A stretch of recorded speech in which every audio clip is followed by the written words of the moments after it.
เป็นการโชว์ในช่วงบ่ายของวันอาทิตย์อีกเช่นกันเป็นพี่ทศ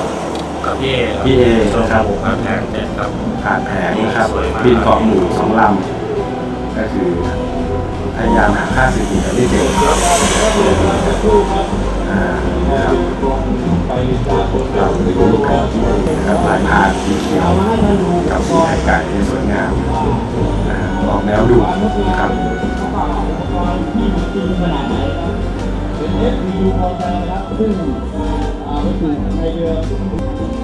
โทษกับกลัวดำเนี่ยกลัวผิวเสียแม่ดูครับป้องกันแดด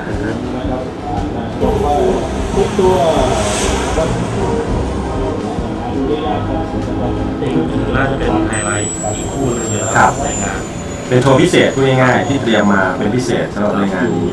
และนี่ก็เป็นอีกโชว์หนึ่งที่เขาครับเป็นเครื่องบินปีกหันฮะไม่ใช่ครับเขาพับปีกได้พี่น้องพับปีกได้อันนี้คือใช้บนเรือทุกเครื่องบินนะครับเป็น FC ฟอร์แสงของกับแมนจานนี้เป็นของพิศักดิ์พิศักดิ์นี่ก็มีของสวยๆเยอะนะไม่ค่อยๆปล่อยมาชิ้น2 ชิ้นเนี่ยให้เราได้ดูกันเนื่องจากเครื่องเนี่ยเครื่องยี่ห้อโมกิสูบดาวเนี่ยคือพิศักดิ์เพิ่งซื้อมาเลยพี่น้องเพิ่งซื้อมาไม่นานเขารู้สึกในคู่มือแท้เราเห็นประมาณ10 แกลลอนหรือไงพิศักดิ์ยังไม่ถึงวันนี้เลยไม่มีใครได้ชมตอนนี้เลยน่าเสียดายแต่ลำนี้นี่ผมเคยชมที่แอร์โชว์ของนอกดูในแผ่นที่พับปีกได้ก็ตัวเดียวกันที่ฝรั่งเป็นคนเทสนะครับก็เป็นตัวพับปีกแบบนี้นะครับเป็นค่ายของแอนเดียใช่ครับใช่ไหมใช่โมเดลใช่ครับตัวของแอนเดียบินดีจะดูที่ไฮไลท์มันเป็นไฮไลท์อีกช่วงหนึ่งนะเป็นไฮไลท์ใหญ่ของงานนะครับนี่เป็นคาร์เบอร์ต้องแบบนี้ครับพีซีเซตำมั่วเกิดที่บอลนะฮะเป็นไฮไลท์นะครับแล้วก็มี B25 นะครับลากมาแล้วนะฮะแหมติดเครื่องยนต์มาแล้วด้วยนะครับบวกล่างบินแล้วก็สีพร้อมนะครับพร้อมเลยท่าทางให้มากคนหลังจับแต่งตัวดีช่างนะครับโอ้โหนี่ใครเป็นใครผมไม่บรรยายแล้วเยอะไปหมดเอาละครับส่งมาแล้ว1 ลำมี25พออากาศไปก่อนอันนี้เป็นการโชว์ลักษณะของสร้างกับเป็นซิเทชันนะครับเป็นการถล่มฐานทัพบนมิดเวย์สมรภูมิมิดเวย์นะครับที่เราบอกว่ามิดเวย์เพราะอะไรเราจะไม่เห็นสปีดไฟร์เรามีไหมไม่มีนะจะเป็นพวก B40 นะครับเป็นคอร์แซร์นะครับเฮลแคทไวแคทแบร์แคทตระกูลแคททั้งหลายนะครับมีญี่ปุ่นไม่มีนี่แคทฐานทัพแล้วก็มีญี่ปุ่นที่จะมีซีโร่นะครับแล้วก็มีพวก25บอมเบอร์นะเอาไปทิ้งระเบิดเกาะเรียกเกาะนึงซึ่งเป็นเกาะนิรนามโดนระเบิดเละเทะระเบิดตั้งแต่เครื่องบินยังไม่ขึ้นคนจัดต้องบอกเดี๋ยวก่อนเพราะว่าเครื่องบินยังไม่ขึ้นเลยกระท่อมระเบิดไปแล้วปังแน่ทำตามแนวผิดนะครับนี่เยอะแยะหมดเลยเรียกว่าก็สร้างความตะการตาสนุกสนานนะแต่ทุกคนเนี่ยเล่นด้วยความปลอดภัยนะเห็นไหมนะครับในความคึกขนองอะไรทั้งสิ้นคือแอร์โชว์นะครับลำนี้มีสเกลแต่สเกลเข้าโค้งเหมือนจริงบินเชียวอาการผู้บินนะครับวันนั้นเนี่ยรู้สึกซีโร่มีน้อยนะฮะแต่รู้สึกจะมีไฮเอ็นขึ้นไปเสริมทับถ้าจำไม่ผิดมีไฮเอ็นขึ้นไปนะฮะลำเล็กสาย40โอ้โหนั้นยุคทำงานนี่ไม่มีชนกันแล้วพี่ท็อปไม่มีครับไม่มีชนกันแต่ก็จะมีน้ำมันหมดลงมาบ้าง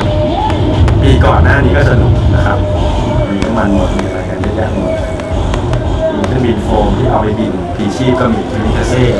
นะครับเป็นบินโฟมโดยที่วิศวทำมาเป็นพิเศษรับเครื่องชนนะครับคราวนี้ไม่มีครับปีนี้ไม่มีทำไม่ทันแล้วนะครับปีหน้าถ้ามีกระแสเรียกร้องมามีนะครับเป็นพิเศษปีหน้าเนี่ยอยากจะเสนอว่าให้มีปืน BB มาสอนให้ร่วมเลยด้วยเดี๋ยวยินดีจะแต่งเป็นทหารญี่ปุ่นก็อยากสอนมานานแล้วขอเครื่องบินโฟมนะครับพี่นกพี่อยู่ท่ามกลางระเบิดเสียวครับแต่ละลำนี่ใบใหญ่นะครับไม่เสี่ยงนะข คนมาอีกหัวโนนะ หัวโนนี่ไงลงมาแล้ว1 ลำนะครับคอแซงนะครับโมเดลหนึ่งในสงครามแปซิฟิกที่ได้รับความนิยมนะฮะเป็นเครื่องเล่น RC ก็หลายขนาดนะครับสำหรับ F4 คอแซนะครับลำนี้เป็นอะไรเขามีส่วนเกิด P40 ท่อเพื่อเบอร์ P40 ก็จะบินช้ากว่าซีโร่นะตามข้อมูลจริงๆก็จะบินหนีซีโร่ไม่ค่อยทันนะครับ ของเราปลอดภัยนะครับ ปลอดภัยนะฮะเซฟมากนี่ P40 พูดถึงก็มาเลยนะครับ P40 อันนี้ P40 เหมือนกันนะครับของเกียวโชแน่นอนหน้าตาแบบนี้นะฮะและก็ลำนี้บิ๊กสเกลแอนสเกลนะครับซีโร่โดนยิงมาขาล้อหลุดเทียดอนเขาเรียกอะไรนะพี่ตรงนี้เทียดอนนะครับ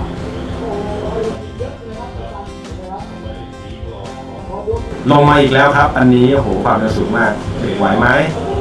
เบรกไหวไหมเบรกได้ครับมีบิ๊กแทงและก็ยังเข็นออกมาเพื่อถ่ายรูปนะอันนี้เป็น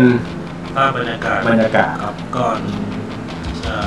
แจกรางวัล กับลงก่อนว่าอุสตุก้าก็มา ครับที่มาร่วมถ่ายภาพกัน ดีนะ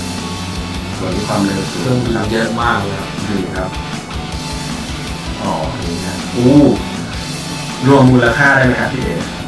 ประมาณการ ว่าน่าจะหมดนี่น่าจะ หลายล้าน 5 ล้านได้ หลายล้านบาทบอกเลยว่าหลายล้านบาทเห็นอย่างนี้นะฮะเห็นเป็นของเล่นอย่างนี้เนี่ยหลายล้านบาทครับคุณผู้ชมนะนี่ฮะก็มีการมอบรางวัลไปพี่บิ๊ก กี่ล้านครับให้เกียรติมาก ครับนะครับก็กับตันเรานี้ก็ได้รับไปอีกแล้วนะครับบรรยากาศก็เป็นกันเองนะครับมีคนนะครับที่ท็อปนะครับก็เรียกว่าสนุกสนานกันแล้วบรรยากาศช่วงเย็นก็ร่มรื่นนะเดี๋ยวนะครับอากาศสบายๆไม่ร้อนอบอ้าวเข้าหน้าหนาวครับปีนี้ฝนไม่ตกเหมือนปีก่อนๆด้วยนะครับสบายมากภาพประวัติศาสตร์คุณหมอไม้นะครับน้องท็อปก็ได้ถ้วยไป1 ใบ ใช่ นะครับเอาละครับพบกันใหม่ในปีต่อไปแล้วกันนะครับแล้วก็วันนี้เราทั้ง3 คนผิดพลาดโอกาสใดกับขออภัยสวัสดีครับ สวัสดีครับ